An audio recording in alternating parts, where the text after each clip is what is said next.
Hello everyone. तो चलिए start करते हैं आज की ये वीडियो। और इससे पहले मैं ऑलरेडी आपके इस चैप्टर के 7 वीडियोस जो है वो अपलोड कर चुका हूँ, तो आप लोग वो देख सकते हैं। मैं प्लेलिस्ट का लिंक जो है डिस्क्रिप्शन बॉक्स में डाल दूंगा।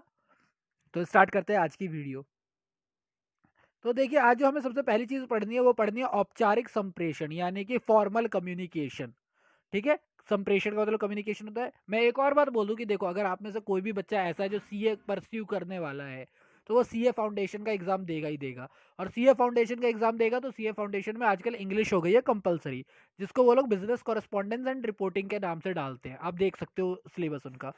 उसके अंदर जो पहला चैप्टर है वो पूरा का पूरा कम्युनिकेशन के ही ऊपर डिपेंड करता है, और उसके अंदर इन्हीं बातों को थोड़ा और एक्सप्लेन कर रखा है। तो अगर आप इन चीज़ों को यहाँ पढ़ते हो तो ये वहाँ भी प्रॉफिटेबल होंगी आपके लिए। ठीक है। तो अब फॉर्मल कम्युनिकेशन क्या होता है कि जब कार्यालय से संबंधित विचारों या संदेशों या सूचना का आदान प्रदान पूर्व निर्धारित रास्ते से, ये रास्ते नहीं रास्ते से होता है, तो इसे औपचारिक संप्रेषण करते कहते हैं। यानी कि जो भी आपकी इंफॉर्मेशन है, जो भी आपका थॉट्स है, जो भी आपके आइडियाज है, जब उनका जो आपका गिव एंड टेक है, यानी कि एक्सचेंज बोल सकता हूँ, आदान प्रदान को एक्सचेंज बोल सकता हूँ, वो प्री डिटरमाइंड वे, जो भी एक हमने डायनामिक बना रखा है, जो भी एक हिरार्की बना रखी है, जो भी एक रास्ता बना रखा है, उसके थ्रू जब वो एक ऑर्गेनाइजेशन में होता है तो इसे हम लोग फॉर्मल कम्युनिकेशन कहते हैं। अब इसको बांटा जाता है, बांटा किस किस हिसाब से जाता है तो वो देख लेते हैं। तो औपचारिक संप्रेषण का अगर हम वर्गीकरण करते हैं, यानी उसे अगर हम बांटते हैं, तो सबसे पहला होता है हमारा लंबवत संदेश वाहन, यानी कि वर्टिकल कम्युनिकेशन। वर्टिकल आप कह सकते हो कम्युनिकेशन। वर्टिकल होगा तो या तो टॉप टू बॉटम होगा या तो बॉटम टू टॉप होगा, ये दो ही तरह के होंगे। ठीक है ना। तो चलिए इसके बारे में पढ़ लेते हैं थोड़ा सा। औपचारिक श्रृंखला के माध्यम से लंबवत रूप में ऊपर की ओर व नीचे की ओर चलता है, यानी ये या तो टॉप टू बॉटम आएगा या तो बॉटम टू टॉप जाएगा, ये दो ही वे में करता है। वर्टिकल है।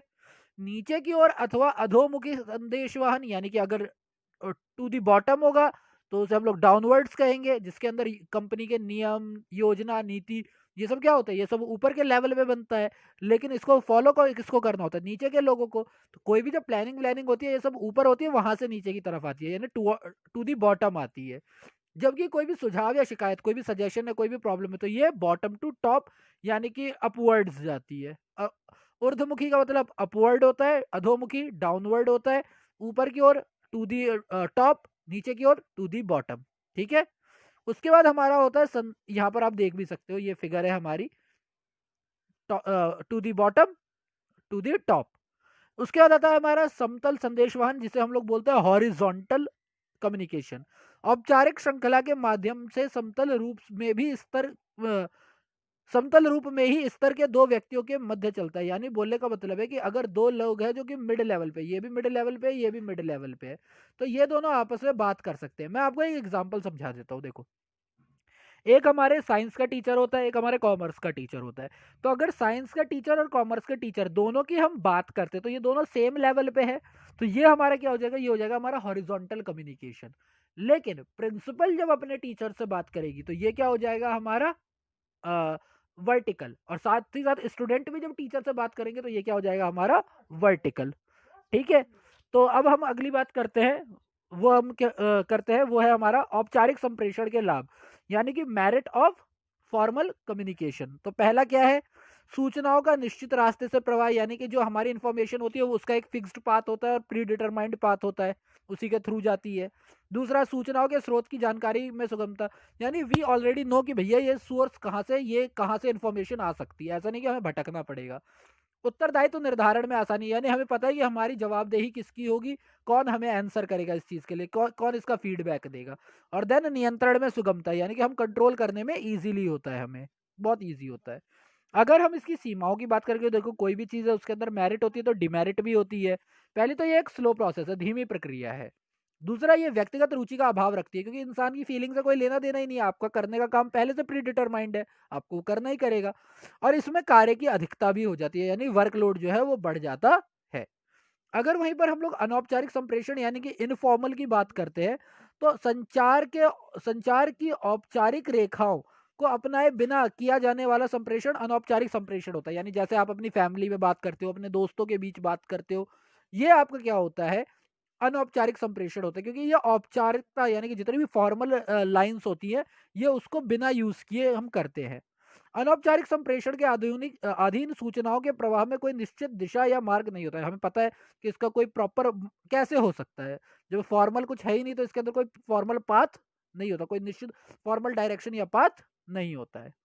लेकिन इसके भी लाभ है। पहली चीज, तीव्र संदेश वहन, बहुत जल्दी मैसेज एक जगह से दूसरी जगह जाता है। दूसरा, संबंधों में घनिष्ठता, हमारे दोस्तों का रिलेशन, हमारे टीचर के साथ रिलेशन और हमारे दोस्तों के साथ रिलेशन, अब खुद ही कंपेयर कर लो कि हम कहाँ ज़्यादा अच्छे से बात कर सकते हैं। दूसरा, सामाजिक संतुष्टि की अगर हम बात करते हैं तो यस, ये संतुष्ट करता है लोगों को, सोशली लोग क्या होते हैं, सेटिस्फाइड होते हैं। और देन औपचारिक संप्रेषण को प्रभावी बनाने में सहायक, यानी कि जब इनफॉर्मल आपका अच्छा होगा तो वहीं से आपका फॉर्मल कम्युनिकेशन और ज़्यादा स्ट्रांग होगा। ठीक है।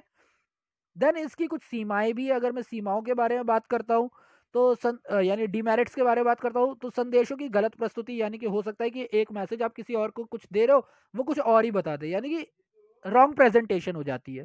देन आपका जो हमारे वो होते हैं, अफवाहों का बढ़ावा मिलता है, यानी आपके जो रूमर्स होते हैं उसको बढ़ावा मिल जाता है।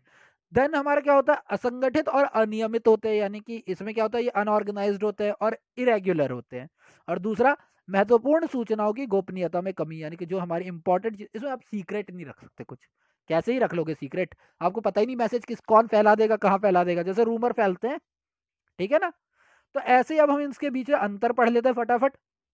तो यह अधिकार दायित्व संबंध पर आधारित होता है, यानी किसकी क्या रिस्पॉन्सिबिलिटी है और किसकी क्या ड्यूटी है, ये इस रिलेशन के ऊपर हमारा फॉर्मल होता है।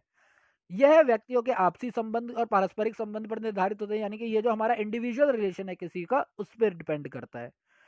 इसका जो हमारा फ्लो है कि फ्लो ऑफ कम्युनिकेशन कैसे होगा, पहले इंफॉर्मेशन किसके पास जाएगी, फिर किसके पास जाएगी, फिर किसके पास जाएगी, ये प्री डिटरमाइंड होता है। जबकि इसके अंदर कोई भी वे जो है वो डिटरमाइंड नहीं होता, ये मानव संबंधों के हिसाब से पनपते हैं। गति की बात करें तो ऑफकोर्स फॉर्मल में थोड़ा टाइम लगता है, इनफॉर्मल में भाई अफवाही तो फैलानी है, क्या ही करना है, फटाफट फैलाते रहो। देन फोर्थ है प्रकृति, तो फॉर्मल की प्रकृति कठोर होती है और इसमें जल्दी सुधार भी नहीं किया जाता, यानी ये रिजिड होती है।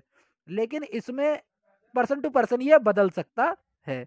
अभिव्यक्ति की अगर हम लोग बात करते हैं तो अभिव्यक्ति क्या होती है, इसमें संदेश लिखित रूप में व्यक्त किए जाते हैं और इसमें नॉर्मली मौखिक ही होते हैं, बेसिकली मौखिक ही होते हैं। तो ये सारी बातें थी। अब इसके बाद हमारी थोड़ी और चीजें हो गई, जो कि है आपकी प्रभावशाली संप्रेषण की बाधाएं। ये मैं अगले वीडियो में आपको बताऊंगा। तब तक के लिए stay safe and thank you for your time. और कोई भी डाउट होता है तो प्लीज आप लोग मुझसे पूछ सकते हैं, है ना, कमेंट बॉक्स तो ओपन ही है। ओके।